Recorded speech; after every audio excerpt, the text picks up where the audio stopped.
हम भोजपुरिया भाई खेसारी लाल यादव के पिताजी मंगरू यादव हमार नाव हो। और वो लोग तो बहुत हमरा के देखले हो खे, वैसा बात नहीं खे। हम अपना कुछ कविता कहानी के औजार रखले बनी एकरा के हाजिर करे चाहतनी।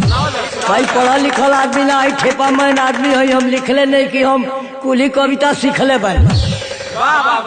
एमे भूल भी हो जाई, गुल भी हो जाई, वही अक्षर तक गड़बड़ा जाई। बाकी कंप्यूटर कान के जरी बात तो गड़बड़ाए वाला नहीं खे। जौन कहतनी तो हम साफ कहतनी, तो जो कुछ कहब हम साथ हम ही है खेसारी के बात। जितना भोजपुरिया हमारे भाई बिहार के बड़े, यूपी के बड़े, जहाँ भी बड़े, सबके हम प्रणाम करतनी, नमस्कार करतनी, और फिर जय राम जी के करतनी। वो लोग के अच्छा लगे के शेयर करे लोगिन, देखे लोगिन। माई बहन बेटी बहन कहीं भी रही है, कहीं भी लगा दे। हमें में कोनो आलतू फालतू हम कुछ कहले नहीं कि एकरा के बैठ के सभे सुनी सभे देखी। अभी बुढ़ारी में बानी हम रेला आया, हम है भिखारी काका के चेला। फुर्सत लागल, मौका लागल तो भिखारी काका के हम गाना बिरुआ के सुनाए। बाकी अभी कविता कहानी हमार सुन ली कि हम का कैले बनी। हम अपन सब अंजीवनी बात हम बता रहा बनी कि हम बेचनी लिट्टी चोखा, केहू पंच के दिहनी ना धोखा। चाचा एगो और कौन सतुआ पर कविता बा सुनाई ना।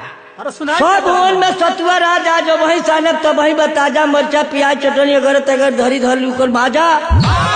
दू पूरी सतुआ काटो, चाट लो चटनी, खा पी के भाई बुझ ले कर माजा। स्टोव के तेल, वो बेरा के युग में स्टोव जलत रहे सबका घरे। ए बेरा सरकार के पड़ल बा दरकार, तो ए बेरा जब से सिलेंडर जब से सब गरीब के और अमीर के जेकरा जेकरा फायदा बा ओकर जब से कायदा बा सबे पावता। बाकी ओ बेरा रहे स्टोव, तो स्टोव के तेल कलकत्ता में उड़ाई, गली गली खोजब तो सतुए भेटाई।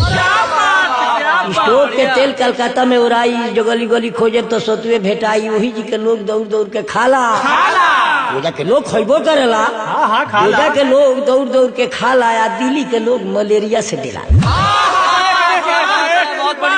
बहुत बढ़िया चाचा। चाचा हुए लड़का ओकरा महतारी के ऊपर कौन कविता बनौले बनी? लड़का के ऊपर हम कहानी कहनी। चना भी बेचत रहनी। अच्छा कहनी कि चना मौसले से तर खाले, बड़े बड़े अफसर बैठे कुर्सी के ऊपर, कलम घींचे सारा सर चना चटपटी। आ गई चना चटपटी, सुन के मचल खटपटी, खा पड़ोसी झटपटी, एमे कौन बा लटपटी। तो बड़े भाग वालों के भगवान दे देले बच्चे, आ बुरा न मानो पड़ोसी कहता नहीं सच्चे। तो बड़े भाग वालों के भगवान दे देले बच्चे, बुरा न मानो भाई कहिले सच्चे। लड़का हो बाप मातारी के बात जनबे ना करी, बिना 1 रुपये के खैले ही मनबे ना करी। तो वही पर कहनी है कि बड़े भाग वालों के भगवान दे देले बच्चे, बुरा न मानो भाई कहिले सच्चे। कि लड़का हो बाप मातारी के जनबे ना करी, बिना 1 रुपये खैले ही मनबे ना करी। ये लइके खाती फूल के चढ़ौले बड़ी झोर आया, कहिया ले कलका देवी भर देवी पूरा। ऊंच देख मुड़ी पटक तारू, नाव सुन सुन के झटक तारू, फूल के डाली लेके लटक तारू। कह तारू कि ये माई खबरिया हमर ली, अनाथ हो बबुआ बबुनियो तले। माई कह तारी मंदिर में रहते, माई कहे लिया मंदिर में रहे कि रे हम तो जानत कि लइका खाती देखत कि भइल बड़े रेला, आ दे धब गोदिया में तो करे लग लिखी। कहती है कि नाये माई हम खेला ना कर, जहिया तो मोल के पूजा दे बुआ, आ वो दिन झाल लेके गाय लो बेया। सुने लोगिन ध्यान धर के, गुनब लोगिन की का हम कहतनी है, कहा हम आजकल रहतनी। अच्छा तनी खीरवो वाला हो जाओ एक बार। ए भाई हम खीरा बेचत रहनी। हाँ कि आ गई गर्मी, झोपड़िए में मुआवता, टॉप टॉप देहिया से पानी छुआ। गर्मी के बाद कुछ कहले नहीं खे जाता, एको क्षण झोपड़ी में रहले लागता गर्मी। तो खिड़की से लोग झांकता, देखो नहीं ठीक खिरवेला के लोग ताकता, नहीं के हाथ पंखा लोग। कवि जी एगो तनी ककड़ी पर सुना दी। ककरी पर हाँ ककरी बेचत रहनी है बतिया। अच्छा हम ककरियो बेचत रहनी है बतिया, खाते खाते बन जाई नाको के नथिया। तो ये बेरा के ककरी में वो बेरा के ककरी में बहुत अंतर बा। लोग ये बेरा जब से पतरी पतरी खाता, वो बेरा के लोग मोटे मोटे खाते।